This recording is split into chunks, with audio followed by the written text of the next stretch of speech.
I have been pretty upfront about the fact that I'm trying to add a little more beauty to my gardens this year rather than just strictly functionality.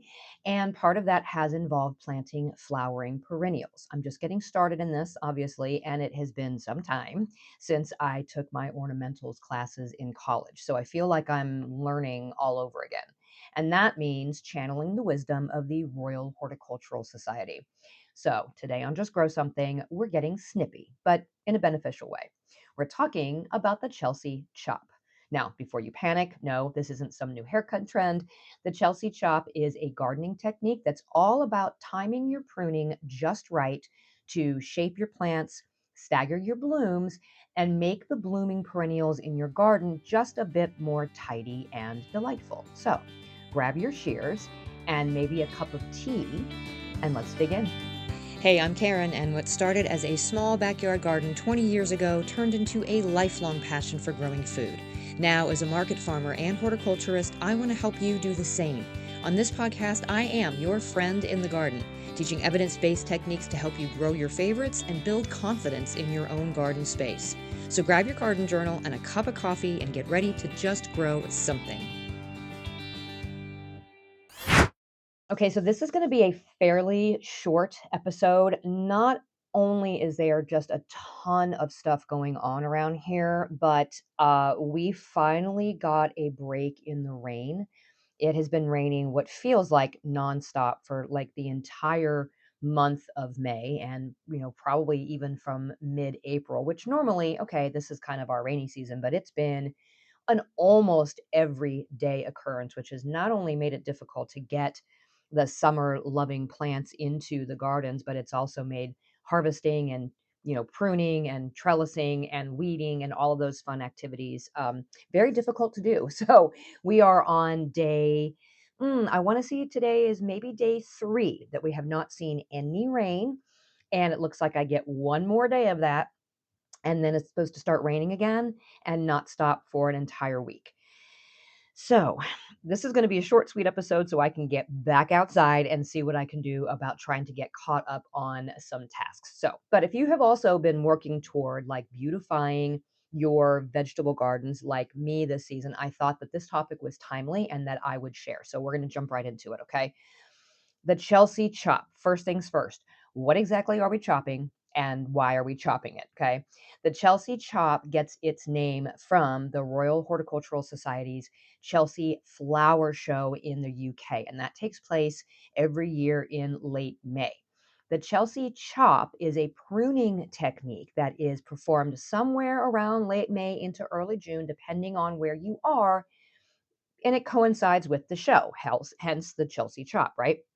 That is our cue in a lot of areas that it's time to prune certain herbaceous perennials by about 1/3 to 1/2 to encourage bushier growth and delayed flowering. So this is going to help control the plant size. It's going to prevent those plants from sort of flopping over. And it's also going to extend the flowering season in addition to just promoting a more robust plant structure. If you think of this in terms of a annual vegetable in our garden, you might think in some very long season areas of peppers. So when you hear people talking about topping their peppers, this is the same sort of idea. Even though we're working with perennials here, when you're looking at an annual like a pepper plant, if you're topping that plant, meaning you are chopping off the top of it, you are trying to get it to be more bushy and you want it to give you more flowers and you're controlling that plant size a little bit and you're just kind of giving it a stronger base.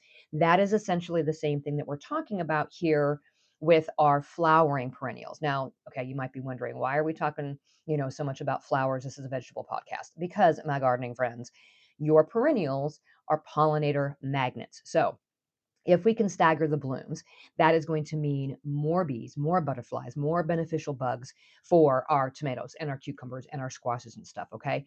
Plus, if we're sort of maintaining these perennials, these herbaceous flowering plants, and we're keeping them tidier especially around our vegetable gardens, this is going to mean we have a little bit better airflow.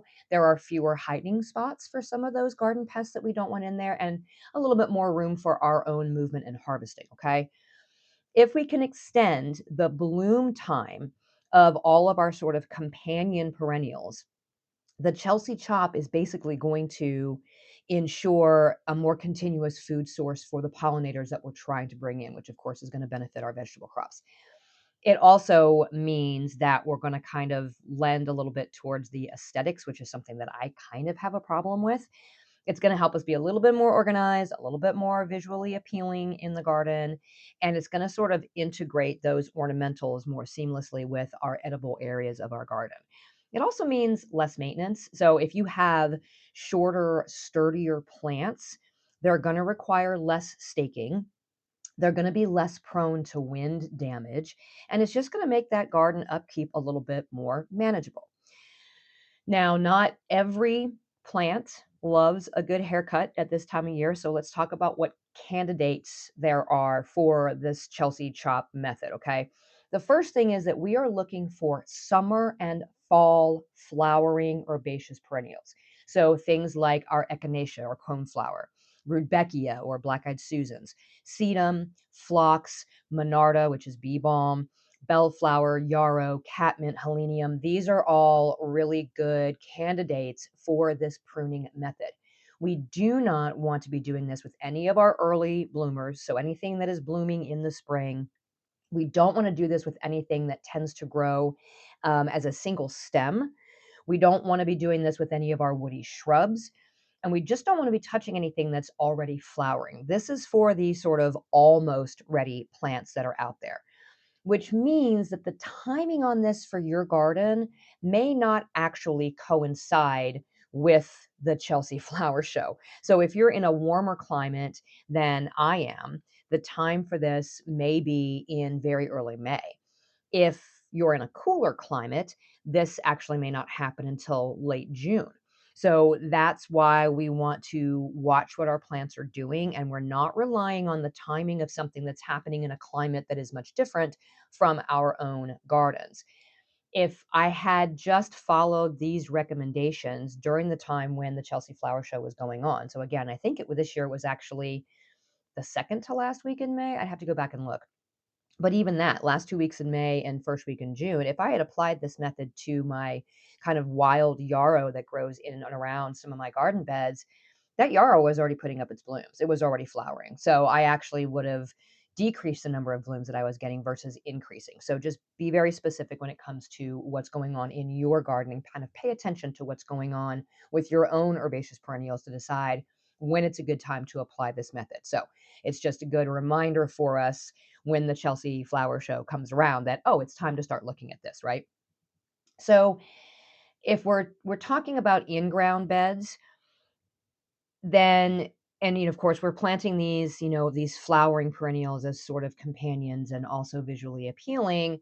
This method is going to be ideal for those larger perennials that might overshadow our vegetable plants. So things that maybe we have planted around the outer edges that tend to get very tall, but we're not necessarily wanting to take advantage of that shadowing effect that they might have on some of our vegetables.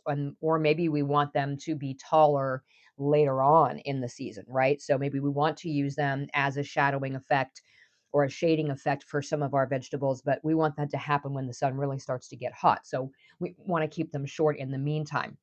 Using this method is going to kind of keep those ones in check. So it's going to, ensure the adequate sunlight for the stuff that's in the vegetable garden, and also helping the air circulation until those plants really start to get taller. If we're talking about, flowering perennials in and around outside of our raised garden beds, then doing this pruning method is just going to kind of help to maintain a nice, tidy appearance. It's going to prevent those perennials from sort of spilling over the edges if we have them inside raised beds. And it's also going to help make the harvest of the vegetables easier if we're, sort of spacing them in together, because they're just going to take up less space after we've pruned them, right?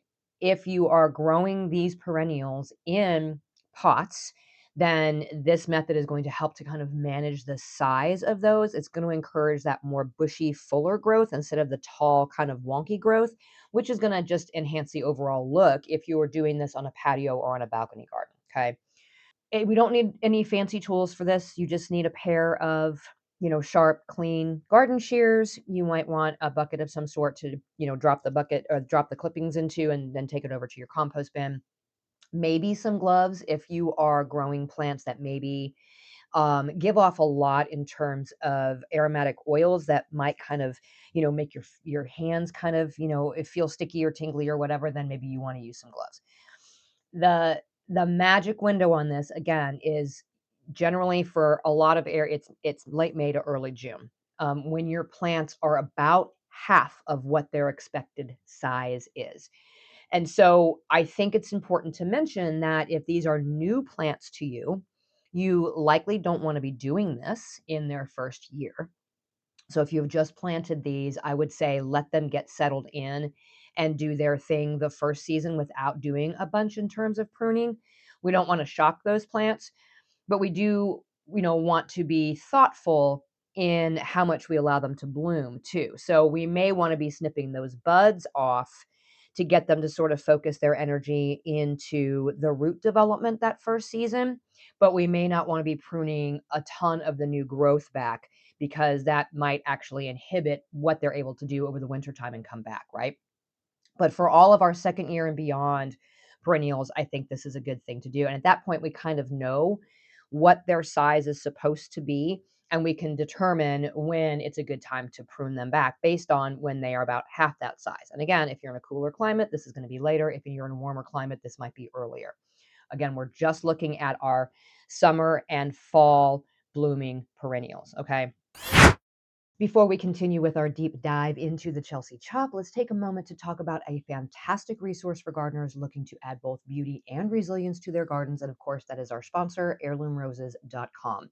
If you are inspired to enhance your garden with perennials that respond well to techniques like the Chelsea Chop, Heirloom Roses offers a diverse selection of flowering perennials. Their collection includes varieties like Echinacea, Rudbeckia, and Monarda, plants that we have discussed today that benefit from this strategic pruning to promote bushier growth and extended blooming periods. Now, of course, Heirloom Roses specializes in own root roses. Unlike the grafted roses, own root roses are grown from cuttings of the desired variety, ensuring that the plant remains true to type throughout its entire life. This method produces roses that are hardier, more disease resistant, and longer lived, qualities that are especially valuable for gardeners in varying climates, and they make perfect companions to their selection of blooming perennials.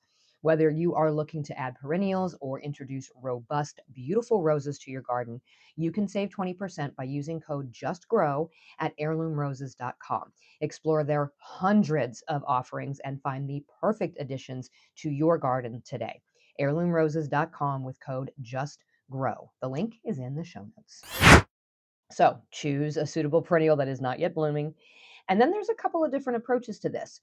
You can either cut the entire plant back by 1/3 to about 1/2 to give you a later, more compact bloom, or you can cut just the front or outer sections and leave the back to continue to grow. So this is going to give you like staggered flowering times. So you're going to have these early blooms in the back, and then around the sides and the front is actually going to bloom later on. So you get kind of staggered flowering, and then you also get sort of a fuller look in and around the front and the sides.